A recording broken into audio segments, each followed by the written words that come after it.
So welcome to our new episode of the Governance Voice.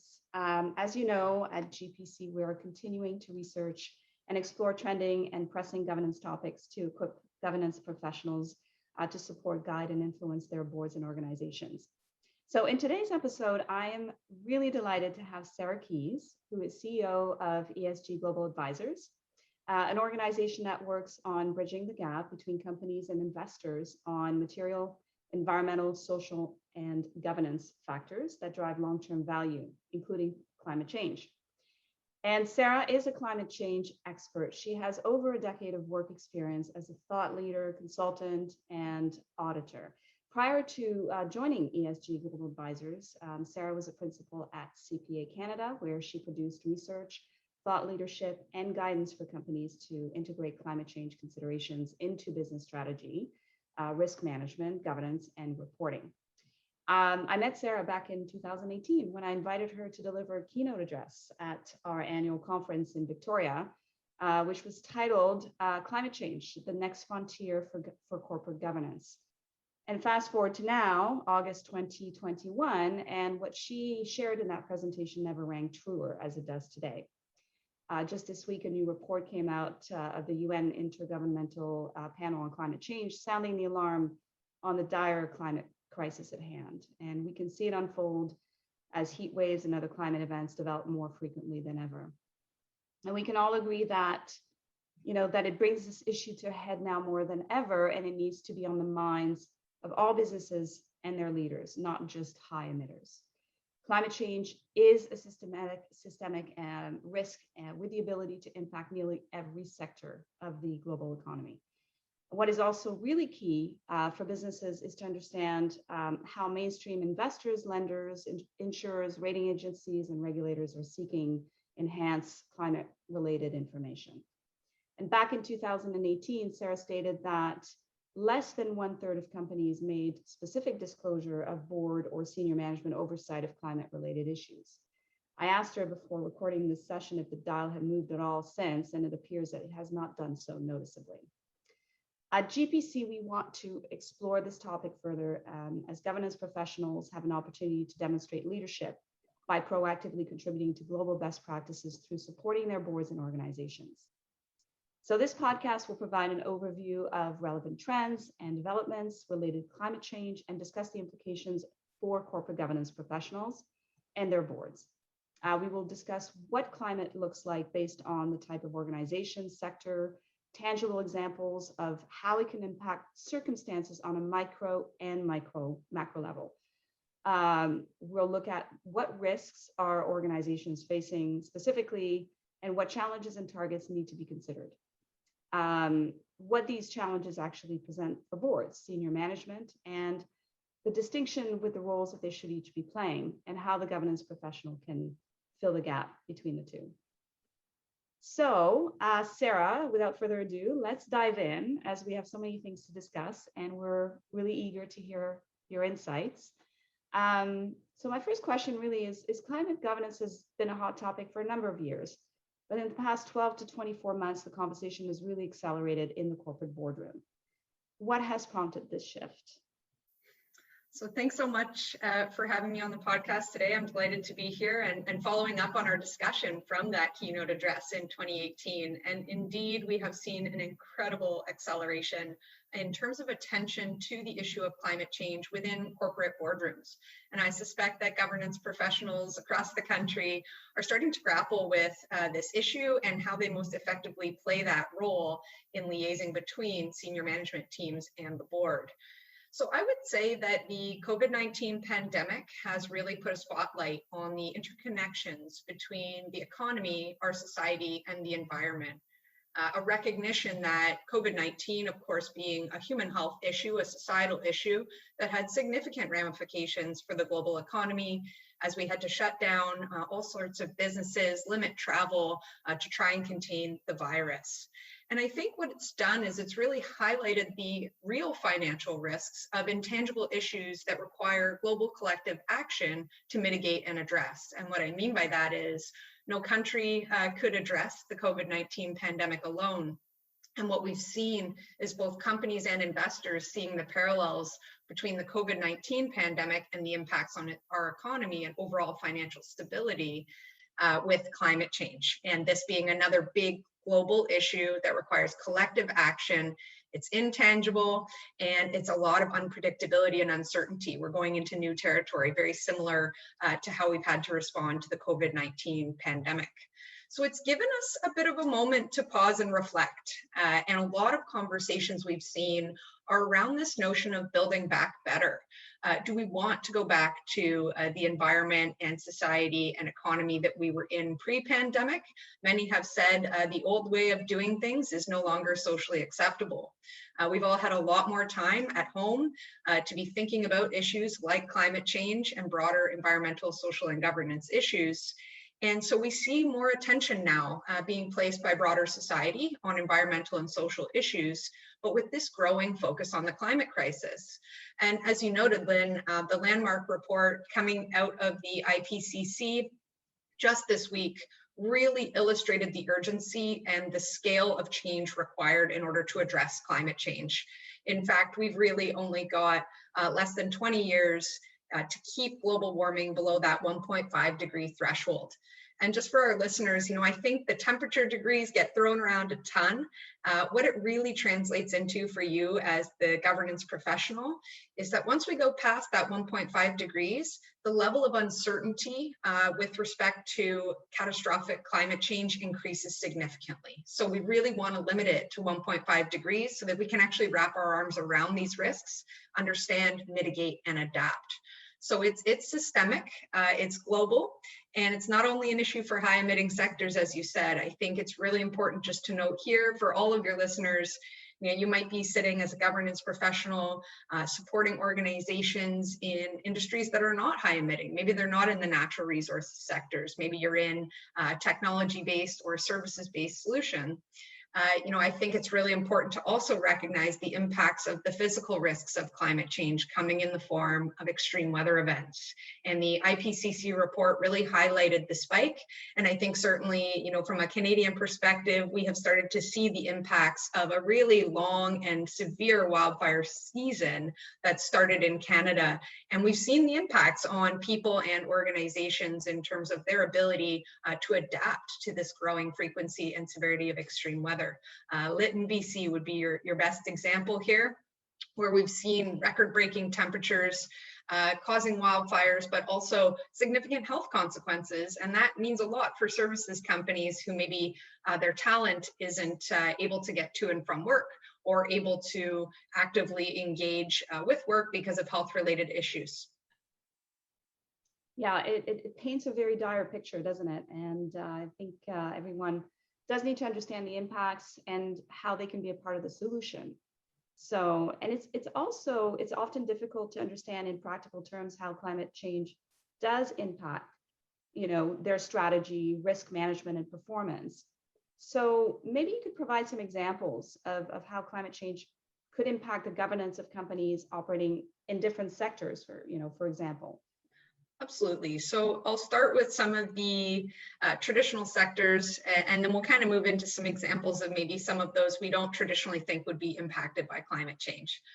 So of course, oil and gas companies have been on the forefront of this. Obviously, in a fossil fuel-based economy, a lot of attention on reducing greenhouse gas emissions from our energy system. So we definitely see very big macro business model impacts due to a transition away from fossil fuels when we think about what are the material climate-related risks for an oil and gas company. Now, on the flip side of risk is always opportunity. So you'll hear me consistently giving examples of how a risk could be turned into an opportunity. And in the case of oil and gas, we see a great push toward diversification. So a good example would be what BP is doing, obviously one of the largest integrated oil and gas companies in the world. Their CEO said, we cannot continue to produce products in a world that society doesn't want. And so they are now diversifying themselves into an integrated energy company by investing in renewables and starting to think about some of the energy systems of the future while continuing to work on their core business, which still has a demand and need, being oil and gas. When we start to move into other sectors, thinking about mining, for example, This is a really interesting sector to me.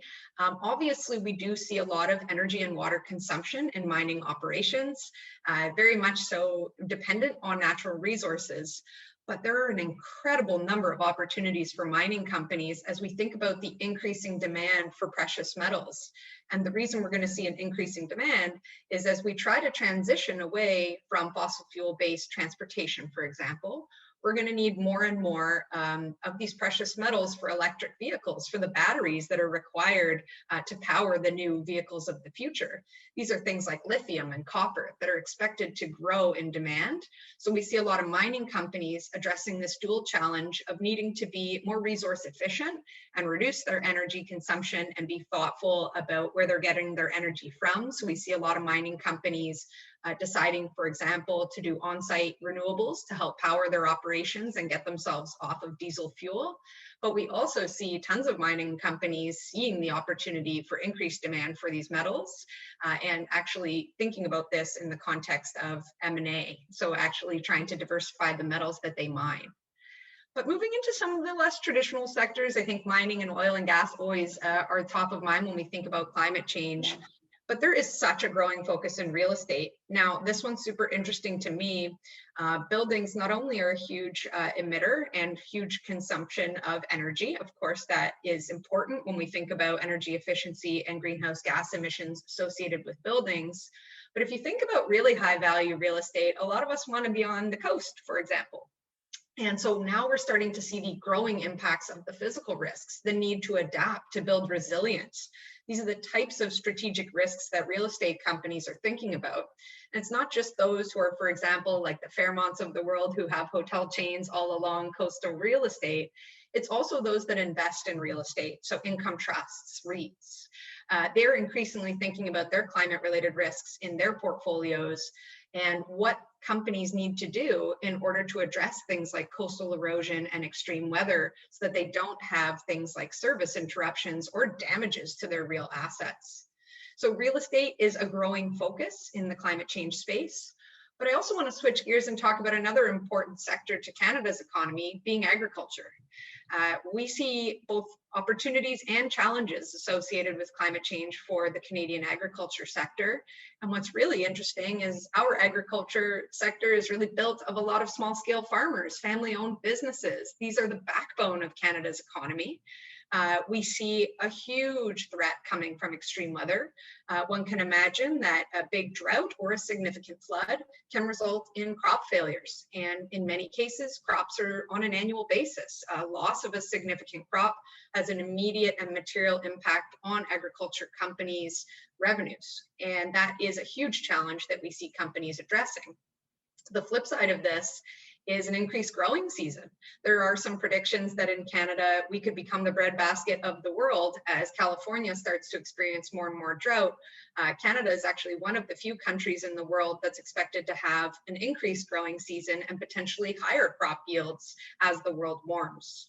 And last but not least, we also see an incredible opportunity for agriculture to help generate carbon offsets.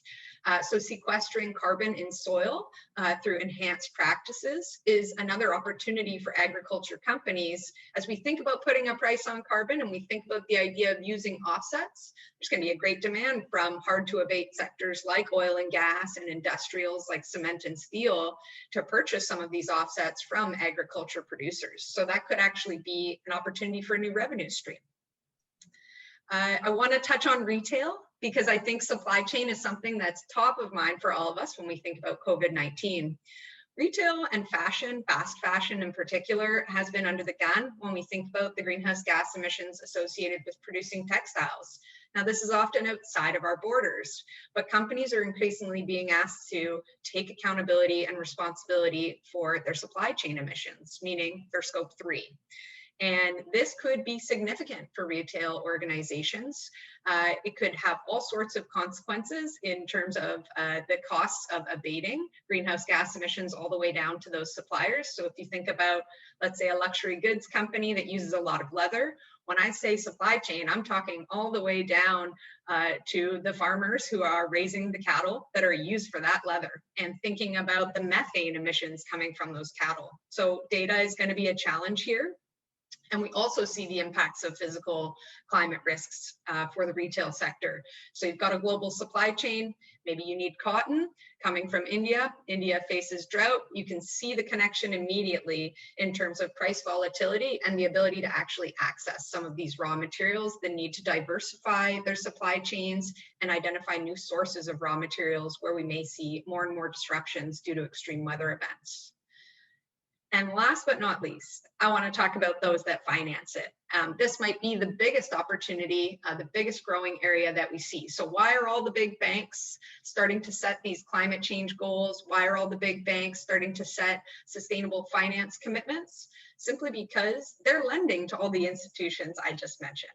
And so they are now increasingly being held accountable by their shareholders to say, what are you financing and how are you being thoughtful about the impacts of climate change, not only on the risk of that financing in terms of their ability to repay that debt, if some of these climate related risks and opportunities were to manifest, but also what does it mean for the global transition? Where are you putting your money and which industries are you backing and supporting? So there's incredible reputational risks facing banks nowadays in terms of the industries they're actually supporting through their lending practices. Goodness. That is a quite thorough review. Thank you, Sarah. And it's,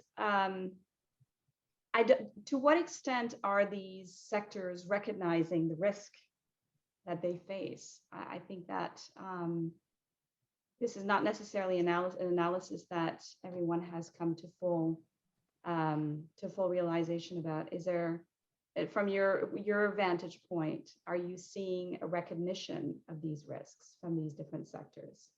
Yeah, I think that I would suggest that most of those who are on the forefront of this are the ones that have been under scrutiny for longer. So I would say natural resource-based companies. The high emitters, yeah. Absolutely. What we're starting to see now is a broader recognition that we cannot only focus on the high emitters when we want to address global climate change.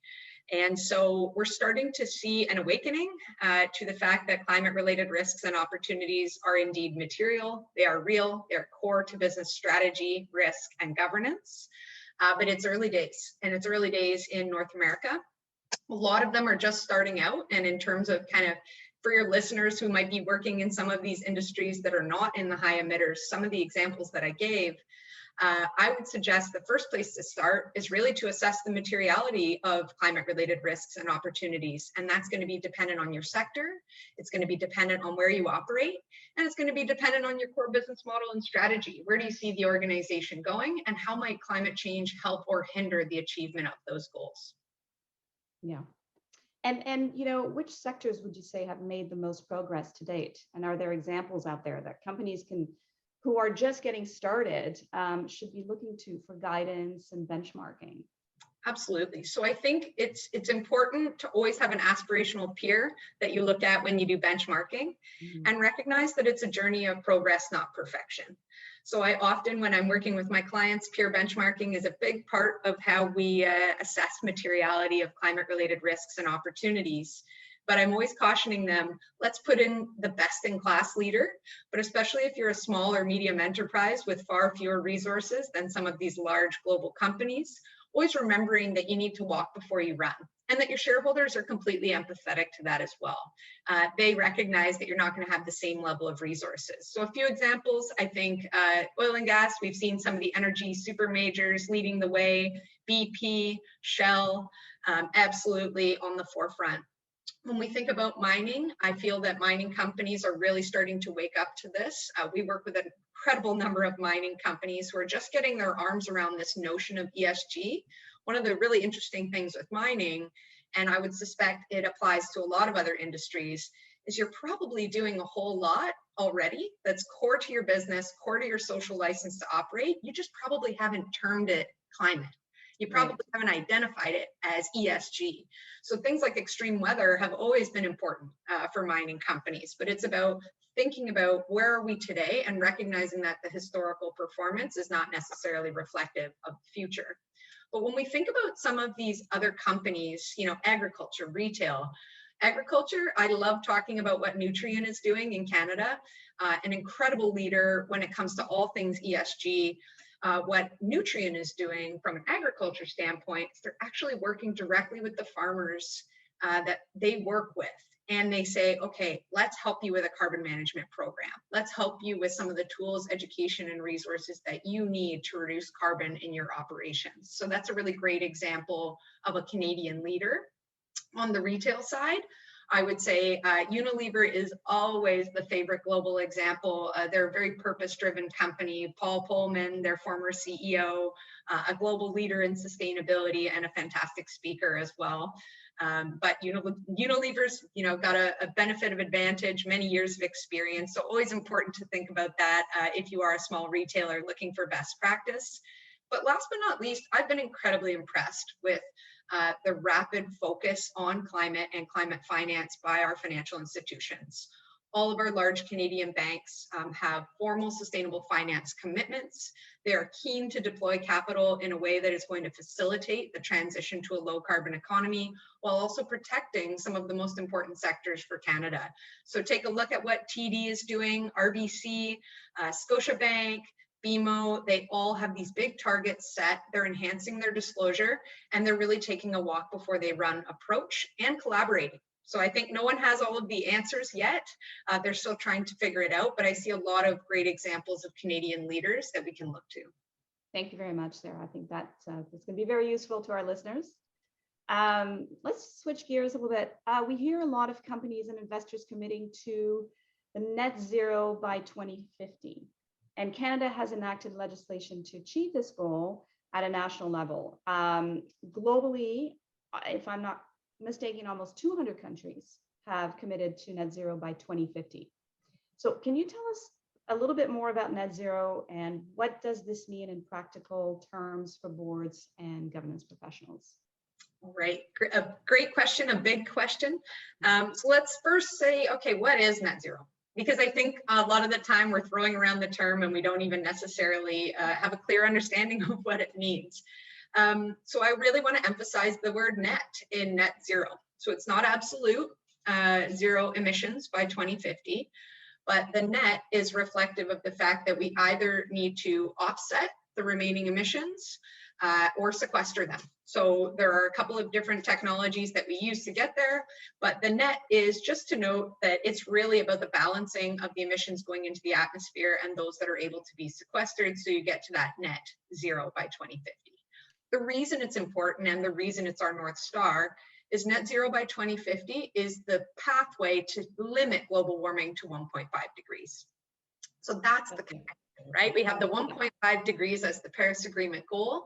Net zero by 2050 is what we need to do to get there, to limit it to 1.5, to manage these risks, to avoid this runaway catastrophic climate change that we can no longer mitigate and manage. So that's kind of point number one. That's what we mean when we say net zero. But we've got so many companies now jumping on this, and I will call it a bandwagon. Net zero by 2050, they're setting the target, but many of them are lacking a credible implementation plan to get there. Now, there's lots of different schools of thought. Do you set a target first, then come up with an implementation plan, or do you wait until you have a plan to announce a target? I would suggest that setting the target is that North Star. So I think it's important to do so. Setting a goal for yourself allows you to create a plan to get there. So it is essential from your expectations of capital providers, your stakeholders, and your board wants to be able to answer the question, you set net zero by 2050, what does this mean in practical terms? And how do you know you're on track? I think that's the biggest question. 2050, we're talking about a 30-year time horizon today. So what does a board need to do to understand if their organization is on track? Because when we think about a 30-year time horizon, none of the members of the senior management team or the board who are there today setting the target will necessarily be in those seats as of that date. Right. So when we think about a credible implementation plan, having that North Star of 2050 net zero is fantastic. But what investors and capital providers, lenders, insurers are really focused on is, okay, you've set that goal. What are the interim targets you're going to achieve to show us you're on track to get there? So again, it's about progress, not perfection. So we know that it's really important to line up, here are the interim targets, here are our 2030 goals or 2035 goals. 5-year time frame is typically viewed as best practice and preferred. So the implementation plan should also include how you expect to allocate resources to achieve it. So if you're in a heavy CapEx environment where you have very long-lived assets, you're going to need to be able to explain how you're going to transition those long-lived assets through your capital expenditure planning to reduce those emissions over time and achieve your targets. But when we think about the role of the board, they're responsible for long-term value creation. So one of the things I really want to emphasize here is that climate change should not be thought of in a silo. It shouldn't be treated separately from any other business risk. It is fundamentally something that should be integrated into board's oversight of strategy and risk management. There should be interim targets to illustrate progress, but importantly, we should be disclosing our progress on these. So the board also needs to be confident in understanding the rigor that management has put around these interim targets and the rigor around their reporting to ensure that the data you're putting forward into your stakeholders and out into the public domain is accurate, reliable, and meets all the same assertions as any other financial information that the board would oversee and approve. So I think that's a super important component. And so basically, in a nutshell, have a plan and make sure that you have a goal set, but also cook it into your strategy and ensure that you're embedding climate and governance transition in existing risk processes, executive compensation, scenario analysis, and everything else that might go hand in hand with that. Yeah, I mean, what gets measured gets managed. So measurement is step one. Take a baseline on your greenhouse gas emissions, understand where you're at. I think many Canadian organizations are just at that stage. So it's important to kind of crawl before you walk and then walk before you run. So taking a baseline is definitely step number one. Okay, what are we emitting today?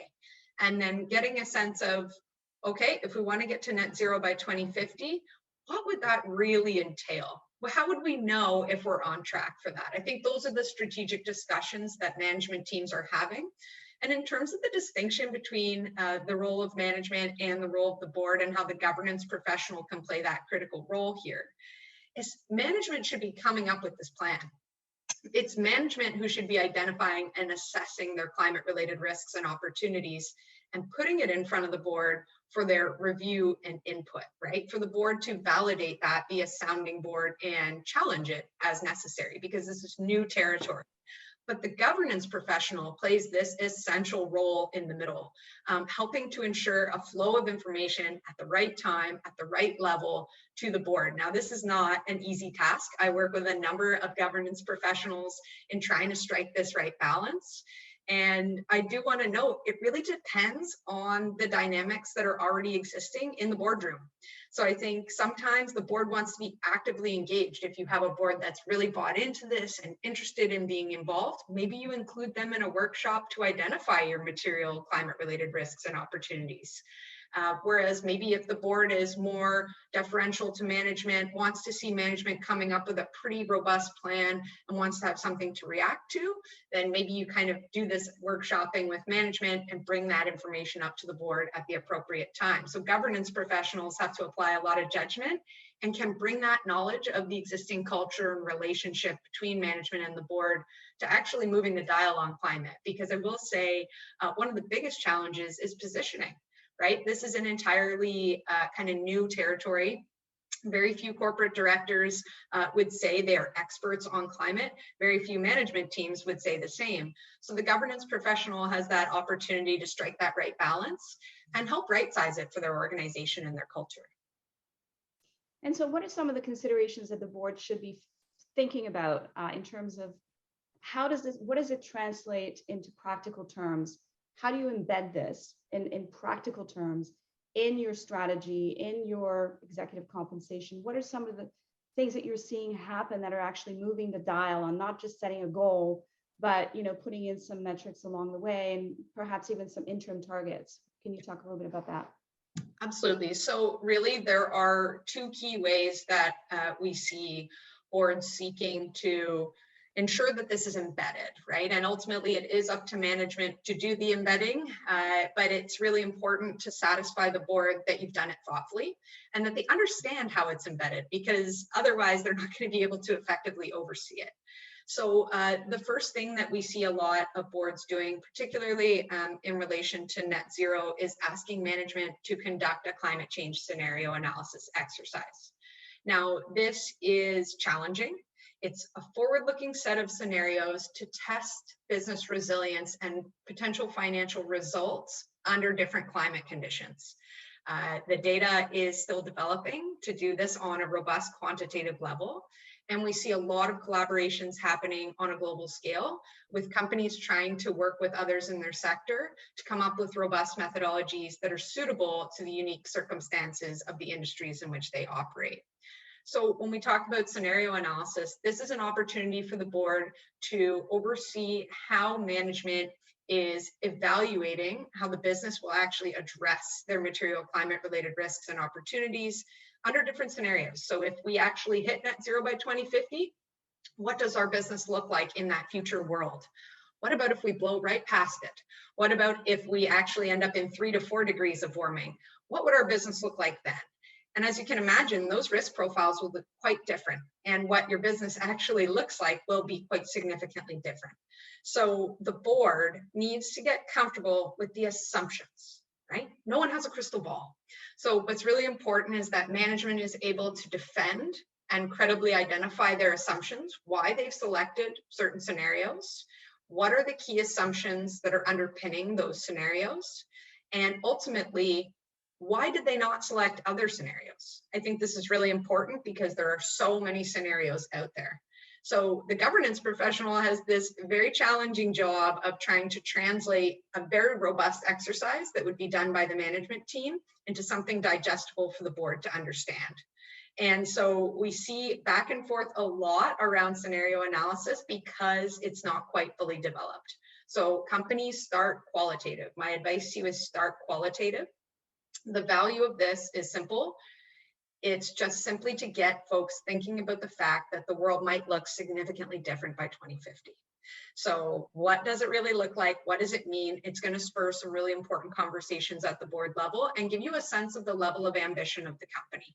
So the whole purpose of scenario analysis, in my view, is to get the board to validate and provide input to management around what does our company want to do in response to these different scenarios.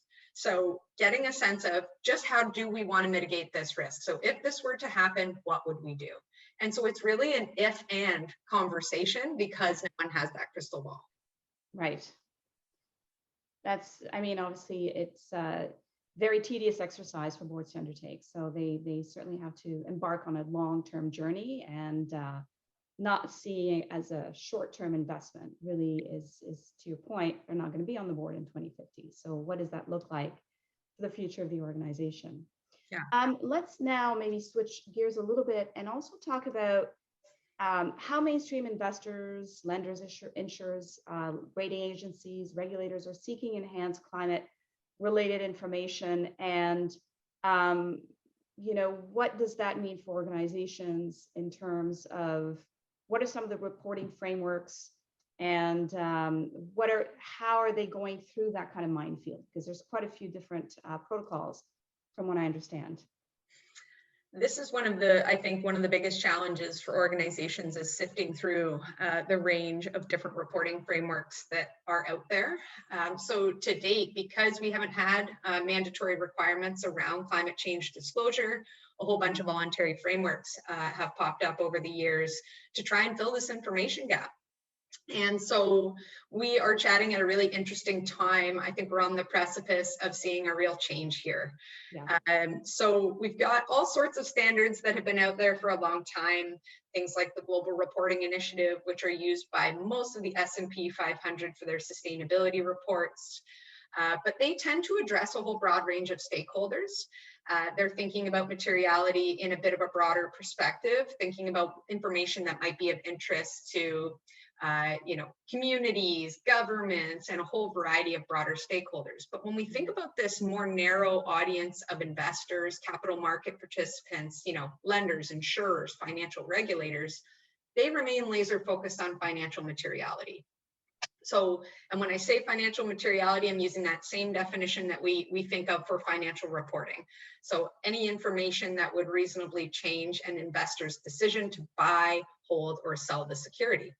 And so materiality is really, could this actually impact our business in a way that would be significant? And if so, we should be disclosing a risk around this and a mitigation plan on how we want to address it.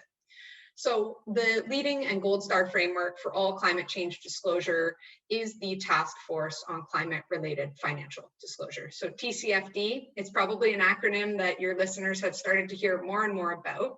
Very briefly, the reason the TCFD has emerged as this voluntary gold standard framework is because it uses that definition of financial materiality. And it was actually developed by a task force created by the G20's Financial Stability Board. The concern was around global financial stability challenges due to unpriced climate-related risks in the capital markets. And so investors don't have the information in order to price the risk. And so as a result, they're starting to push companies to voluntarily provide it. What's unique and interesting about the TCFD framework is that it also applies to investors. So we've seen an incredible amount of support for it, but of course, they're actually going to have to report against it. So what that means is they're now pressuring the companies that they hold in their portfolios to provide this disclosure to them so that they can report on it at an overall portfolio level. So that is definitely one of the big pushes that we see for the voluntary disclosure against TCFD is that companies are getting more and more requests from their investors to address this request for disclosure. Mm-hmm. And what I think is really, really interesting now and important for your listeners to pay attention to is the fact that North American regulators are considering making this mandatory. And we have, the TCFD came out in 2017. So it's been a few years. We've seen more and more uptake of the recommendations. And I will note for your listeners, one of the recommendations is on governance. It's about how management is identifying, assessing, and mitigating their material climate-related risks and opportunities, and how the board is overseeing it. Mm-hmm. So these are process-related recommendations. We see a lot of companies starting to increase their disclosure on their governance policies and processes for overseeing climate, but we still have a long way to go. So we've seen the Securities Exchange Commission in the US, under the new Biden administration, a complete 180. They put out a public consultation on climate-related disclosure, and what they found just this year in 2021, that 3/4 of the investors that responded to this consultation supported mandatory climate change disclosure. Voluntary is not cutting it. And what we've seen in Canada is an endorsement from the federal government of the TCFD framework. They're starting to make it a requirement for all provincial and federal crown corporations to report against TCFD. And so what we're starting to see is some of the leading companies voluntarily adopting it. Most of them saying they're voluntarily adopting it because they know it's going to become mandatory. And for your listeners, on a global scale, it is already going to become mandatory in the United Kingdom as well as in New Zealand. So I think the writing is on the wall. Yeah. And the chair of the SEC said just last week that he will be issuing a rule by the end of the year for mandatory disclosure. And we expect all of this to align with the TCFD. Wow. And didn't Freeland invite them to come and hang out in Canada? I think the latest, this was yesterday in the news, offering them a permanent home here. Right. So, as an accountant and as someone who worked at CPA Canada before, I can honestly tell you that the accounting profession is essential to making this happen. Right? And so when we think about, international financial reporting standards, the IFRS, they only recently, and this is exactly what you're just noting, Lynn, established an international sustainability standards board. So they've received the calls from everyone on a global scale saying we really need some consistent and comparable standards. They issued a consultation and received overwhelming support to establish a new sustainability standards board. And now they're trying to find a home for it. And Canada has put in a bid to say, we would like to house the ISSB in our country. And their first priority focus is going to be on climate-related disclosure. And they've already said they're going to look to align with the existing frameworks and specifically noted the TCFD as well. A lot happening right now. And let's bring that back again into focus. So, our listeners are governance professionals, some are board members, but I think we want to try and understand from a process standpoint, beyond proactive risk management, how can governance professionals help their boards and management teams take an approach that positions the company to thrive in a low carbon, climate resilient future? What are some of the key elements that they can put forward and sustain and manage as governance professionals, sort of mitigating that space between the board and management? Absolutely. So I think, forward-looking governance professionals have a huge opportunity to ignite innovative discussions about the company's strategy when we look in the context of climate change. So most corporate directors have now been hearing about the issue of climate change, but if they haven't yet raised it at a board meeting, governance professionals have a huge opportunity to put this on the agenda, get a conversation started. It's as simple as that, in terms of actually carving out a bit of time to say, is this something we should be focusing on? What's the view of the board with respect to the issue of climate change? And how does the board see our organization addressing it? The other thing that I've seen a ton of is on board education days. We often see the governance professional actively identifying what are some of the key emerging topics in the governance world that we want to put in front of our board and make sure they're up to speed on. I think that is perhaps one of the most powerful things that can be done to ignite this conversation, is just helping the board to understand how it fits within the context of their existing fiduciary duty and how it ties in. So I think the governance professional is in a very unique circumstance because they have this opportunity to play that translator role and do the reading themselves. I think a lot of governance professionals in this podcast would be a good example, are really trying to educate themselves on some of the latest governance trends and make sure they're up to speed so that they can bring their boards along with them. So a huge opportunity is really, taking some of this knowledge about the trends, putting it on the agenda to have a conversation, but also putting it on the board education day. I do a ton of presentations just helping boards wrap their head around what is climate change and why does it matter to me? That makes sense. So if an organization is not even out of the gate yet, get some education, put it in front of the board, put it on the agenda, start, seeking advice perhaps from third parties, look at management, have those conversations. And obviously on a macro level, we know what's going on. On a micro level and looking at the organization, there are so many challenges that they face putting this into place. What are some of the biggest challenges, for boards and governance professionals when it comes to getting out of the gate? So I think first of all is getting the conversation started.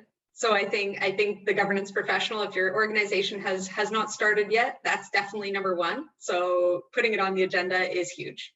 I think the second thing is really appreciating that it's challenging to know where to start, right? It's like an overwhelming topic. What does this mean for us? So once, I think once the board is up to speed and understands that climate change is an issue that intersects with their oversight of strategy and risk, the organization needs to figure out, okay, but what are the specific climate-related risks and opportunities that are most material to us as an organization? And those are going to be different across short, medium, and long term. So I call this a climate change materiality assessment. And one of the best things I think that boards and governance professionals can do is utilize the TCFD framework. So what TCFD has done is actually define the universe, if you will, of climate-related risks and opportunities.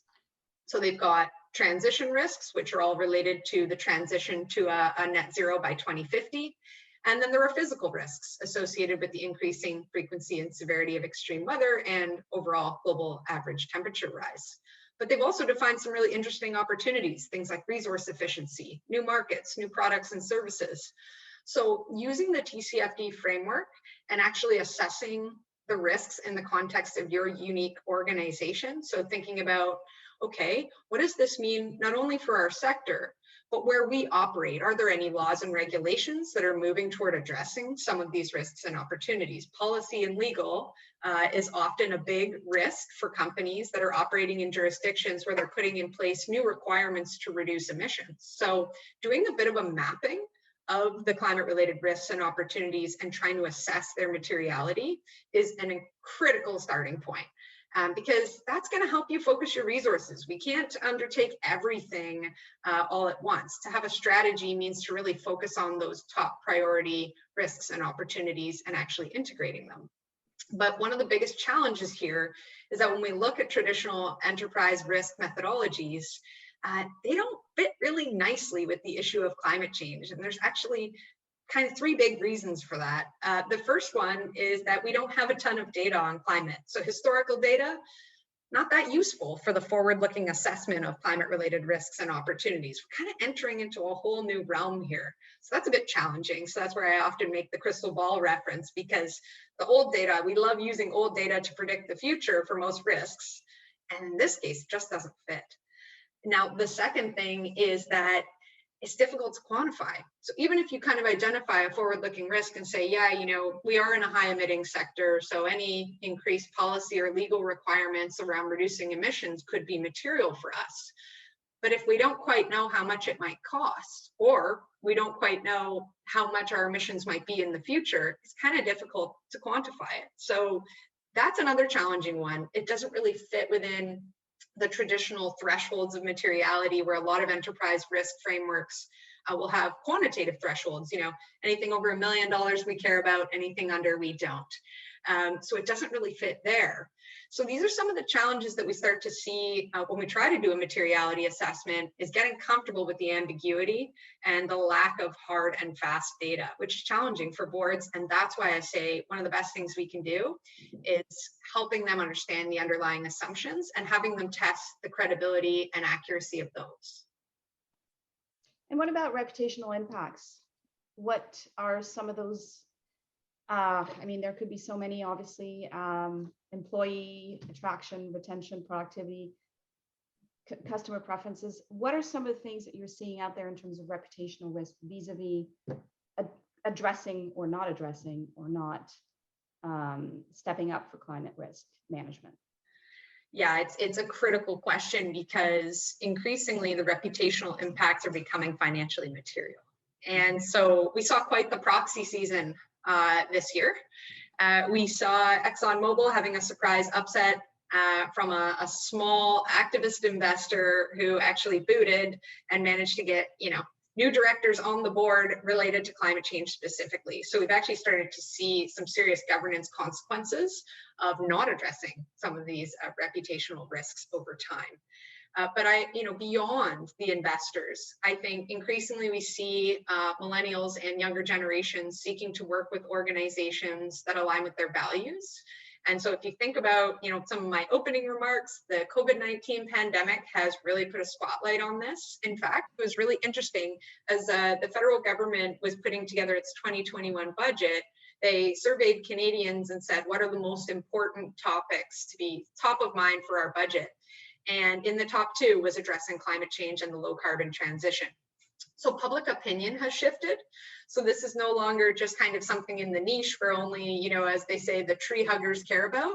It's become pretty mainstream that people are quite concerned with climate. So now they're choosing to align and work for companies that actually align with their values. I have heard from a number of oil and gas companies that they're having a very hard time attracting young talent that's skilled for their workforce, which is essential to their long-term value creation, because there is an aversion to working for a fossil fuel-based company. So those companies are actually increasingly needing to up their game on climate so that they have an answer in those job interviews for what they're doing and how they're going to be contributing to solving this problem, as opposed to being part of that problem. Well, the other thing is, we're not just voting with where we want to work, we're voting with our dollars. So consumer preferences, we're seeing a huge amount of demand from younger generations and a willingness to pay a premium for more sustainably produced products. So there's also opportunities there in terms of your revenue.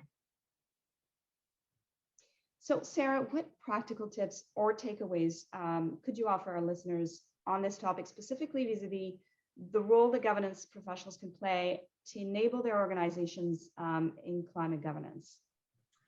Absolutely. So a few kind of practical things that governance professionals can use to get started. So first of all, you really are the hub between management and the board, and you can support the establishment of effective governance practices to oversee climate-related risks and opportunities. So conducting a gap analysis against best practice guidance for board oversight can help you to identify ways that you can enhance your policies, procedures, and structure of your governance function to effectively oversee climate-related risk and opportunity. The other thing that I think governance professionals have a huge opportunity to do is help ensure that their boards understand their role in dealing with these matters and prioritizing it, as I said earlier, as separate board agenda item, having a dedicated conversation on the topic of climate change. There should also be some mechanisms to ensure awareness. Like we've talked about so many fast-moving concepts and trends today. So ensuring that both the board and management are kept up to speed on the potential impacts of climate change, but also the regulatory developments that are really going to inform their decision-making and the pace and scale of change required. And last but not least, I think it's really important to recognize that governance professionals have an opportunity to ensure climate competence. So many of your board members, your senior management teams will have all sorts of skills and experience that are relevant to this topic. And it's really about helping them understand through internal education. This might be having a subject matter expert come in and present to your board, having a lunch and learn with your management team, or even offering readings, interesting topics and reports where there's guidance for your board or management, just getting that conversation started and ensuring it stays on the agenda.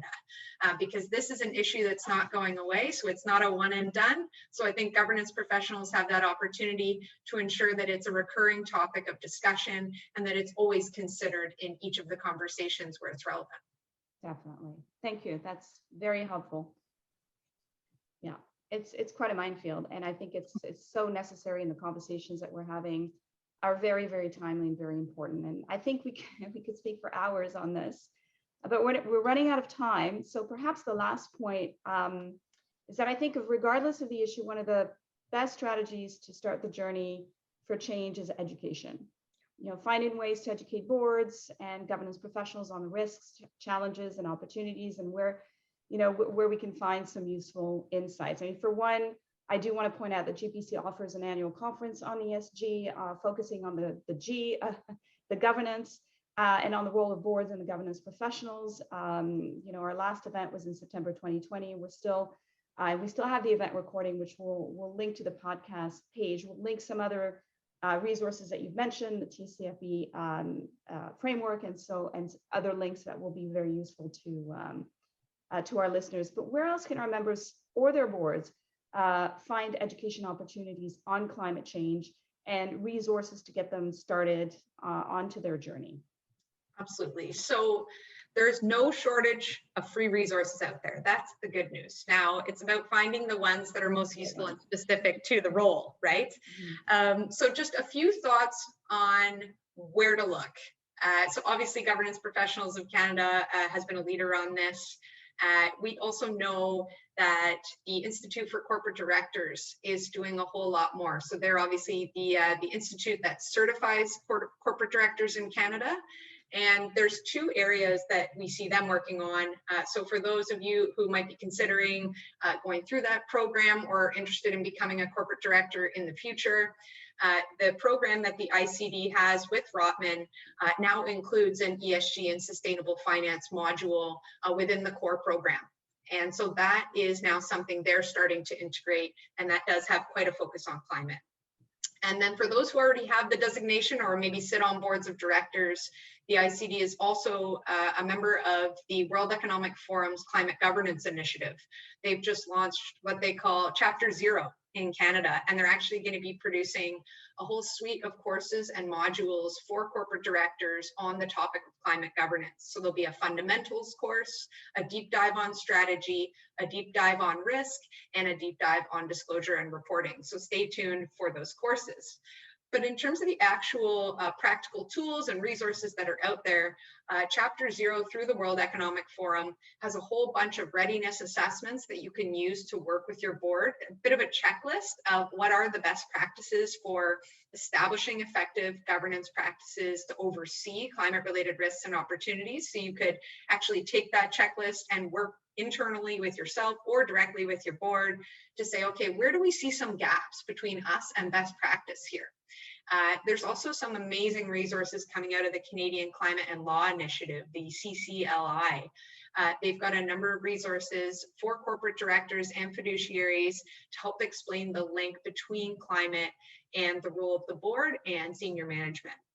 So these are all critical tools. The Chartered Professional Accountants of Canada also has a number of resources, checklists, and questions for boards to ask about climate change. So there's certainly no shortage out there, but it is an overwhelming amount of information. So really trying to hone in on those practical tools that allow you to assess gaps between your current practices and your best practices. One of my absolute favorites, if you're a company that is high emitting sector, you expect to get more and more questions about what you're doing on net zero.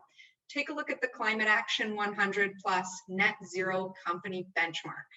That's basically a list of the 10 topics that investors who are really focused on understanding how companies they're investing in are addressing net zero.